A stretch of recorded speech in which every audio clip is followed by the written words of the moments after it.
په ملک روان د ملامتي ګرانۍ تاوده بادونه ملکنډ ضلع ته داخل شوي د پیټرولیم مصنوعاتو قیمتونو کې د اضافې نه پس د خوراکي توکو اخیستل نور هم ګران شوي دي په تیره ملکنډ ضلع کې د چرګانو قیمتونو داسې الوت کړی دی چې عام انسان یې نشي اخیستی د سجای روزګار کوونکي وایي چې وړاندې به په سوونو شمیره چرګان ډیر په اسانه خرڅېده ولې اوس دا روزګار د لوی زیان سره مخ دی کچري ګرانی کنټرول نشوه نو دا روزګار به هم ختم شي چرګ چې دی دا به مخکې اغسته موږ په 320 په 300 لس کم 300 او داسې په دې ریټونو به موږ ته میلاوېده اوس هغه چرګ چې دی نن موږ ته په 1020 روپۍ میلاوېږي نو موږ چې دلته پوخ کو په سجای کې چې موږ په سجای کې ورکو نو دا موږ په 1000 روپۍ چې ورکو نو 250 روپۍ پکې موږ د کور اخدو او په کړای کې چې ورکو هم دغه شانې تاوان دی ځکه نن که د غوړو ریټو ګورې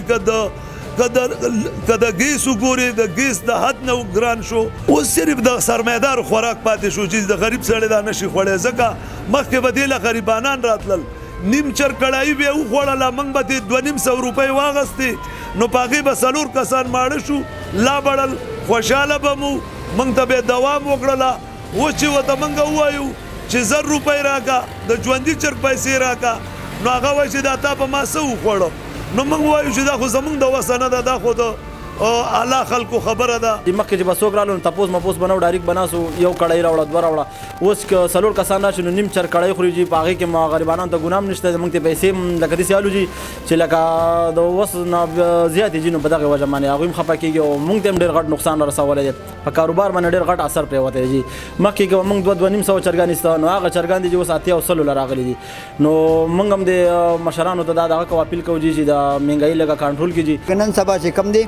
په 1050 روپۍ باندې ملاویږي هغې ته او بیا چې هغې دوی خرڅوي نو په 1100 باندې خرڅوي د غریب د وس نه خو ووتې ده غریب د چرګ پسې وګرځي د وړو پسې وګرځي د غوړو پسې وګرځي د څه پسې وګرځي خو زه افسوس دا کوم چې بالکل دا خو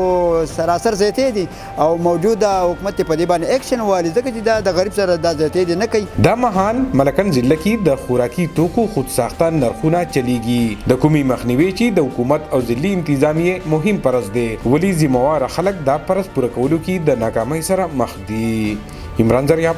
خیبر نیوز بټخیلا ملکنډ